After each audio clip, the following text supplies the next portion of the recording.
This video is a tutorial for students to show you how to take a test in the WebWork homework site. Um, we're going to look at some of the features that you may encounter as you take your test, which will depend on how your instructor has set up the test. For this tutorial, I'm logged in and I can see that there is a test available for me to take. It is open right now and it closes on the 25th, which is actually today, the day that I'm making the video. So it closes today at 11:59 p.m. When I open the test, because of the way it's set up, you'll notice that it starts counting down at the top right hand side. So it's telling me this is how much time I have left to finish this exam. Um, so as a student, I need to finish this exam within this time frame. The moment I open the exam, the timer becomes active, and this is now the time that I have. So even if I was to, log out right now or navigate back to the main page, this timer will continue to count down. So it's very important that you understand once you initiate the instance of the test, you will need to take the test within the time frame that has been assigned by your instructor. Now, a couple things to notice. It says you have 2 attempts remaining on this test. So I have set this up so that the student would have 2 attempts on this test, which means that I will be able to submit this version of the test 2 times, and I'm going to show you how that looks. But I have to do both submissions within this time frame at the top right hand corner. Okay, so just for an example, I'm going to get a couple problems right, maybe get a couple problems wrong, and show you the behavior of the exam and go over some of the features. So for this first problem, it says, suppose x is a differentiable function of t, y equals 6x squared plus 6. Then what is the derivative of y with respect to t? And it says here, either use dx over dt or dx dt or x prime of t in my answer. So here I can use implicit differentiation. X is a function of t, along with the chain rule, and find that the derivative should be 12x times dx dt. So I'm going to type dx dt, and the derivative of the constant 6 should be 0. So I believe this should be fine here. And then let's say that here I make a mistake. So I write 12 times, and then my value of x that's given to me is 1 right here. So I write 12 times 1. But let's say that I forget to put in the value of dx dt. So this is intentionally, I'm going to get this thing wrong.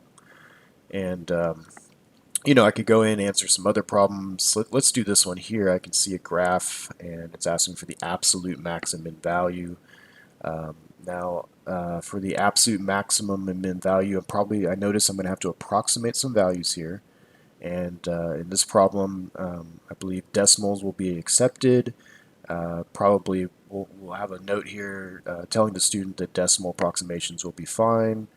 And so let's see, the absolute maximum value I can see is 0 on this interval where this graph is given. So for sure this should be 0. And it looks to me like there is no absolute min value because of this little open circle here. So it tells me here, if you believe there's no maximum or minimum, type none. So I'm going to go ahead and type none, and we'll see what happens with this. Okay, and then there's some other problems, and this is an example using some problems from Calculus 1. Maybe let's go ahead and get one more of these correct. So I can see this one, the limit, as x approaches negative 11 from the right of negative 6 sine of x plus 11. So I can actually evaluate this immediately by substitution. So if I substitute in 11 here, I'm going to have sine of 0, which is 0. So this limit should be 0. And the same thing for this one, I have 0. And then it asks me about the quotient of the 2 limits from part 1. So if I do the quotient of these 2 limits, it would lead to an indeterminate form, which I guess based on what I've said here should be 0 over 0. And then in this next part, I suppose I could use L'Hopital's rule since it applies to this form, and I could try to evaluate the limit. But let me go ahead and leave that blank for now, just as demo purposes. And another thing that is extremely, extremely important to all students, can't stress this enough, as you enter answers into these fields, it will be very important for you to click the preview answer button. This previews only, it does not record any answers, the timer's still counting down, but this way you can see what you're typing in to make sure that this is what you're expecting. And the other reason for doing this is because it will save the answers you've typed into these fields into a log file that your instructor can then access in case something goes wrong while you're taking your tests. Like, for example, your internet goes out or your computer crashes or something goes wrong. This gives the instructor a way of looking into the log file and seeing that you were in there typing things in, and then you can get with your instructor and find out how to proceed from there. But again, this 2 reasons to click preview answer shows you as a student what you're typing to make sure it's what you expect, and it gives your instructor something to look at in a log file to illustrate or demonstrate to them that you've been actually actively participating in the exam until the moment something went wrong. And you can see here I've got preview for all of these things. So all of these answers that I've typed something into a blank for, like for these, it's recording those in a log file that the instructor can access. Okay, so let's just say that we're done. We've answered all the questions that we can. Of course, I haven't, but just for the demo purpose.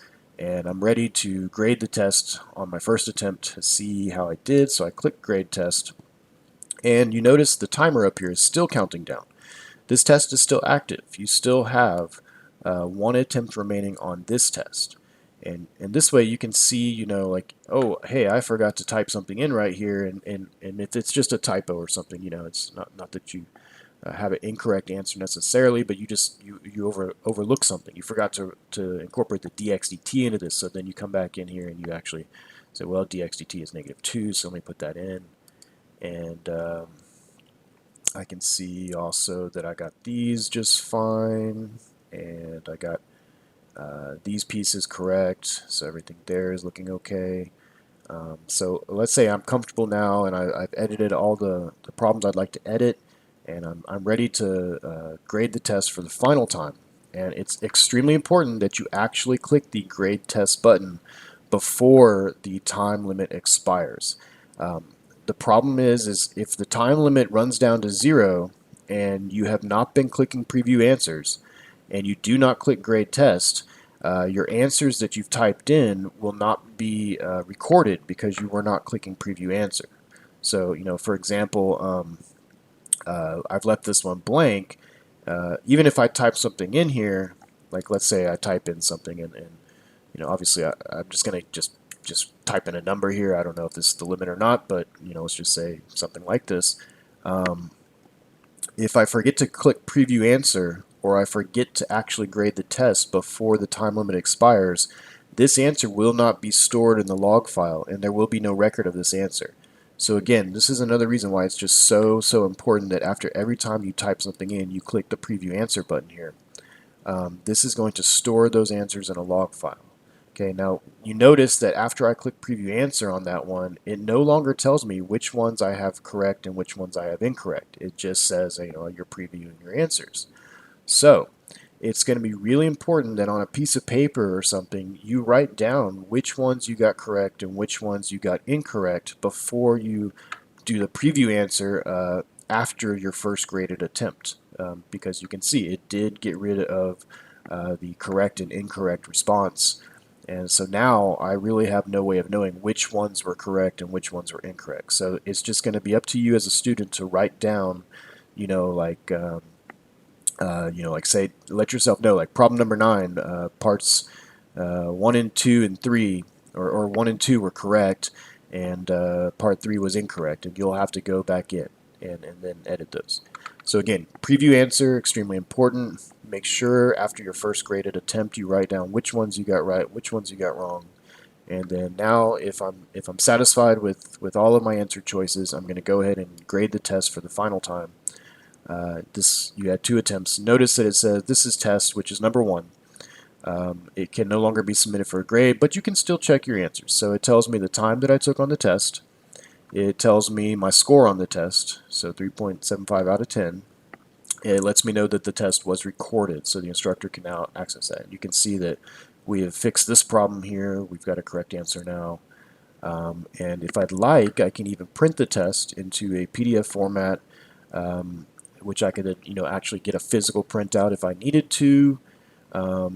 And at the very bottom, there's another nice feature. Now that the test has been submitted, as a student, you can actually ask it to show the correct answers and go back over any problems that you got incorrect. And notice this no longer says grade test, it now says check test. So if you want to see the correct answers, you click check test, and here it's actually showing you the results, the correct answers. You got these correct.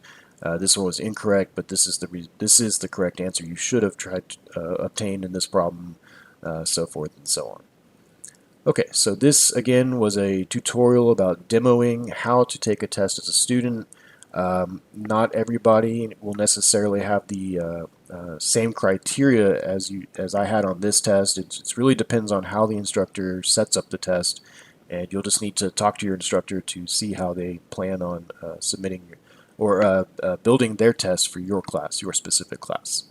Okay, thanks for watching.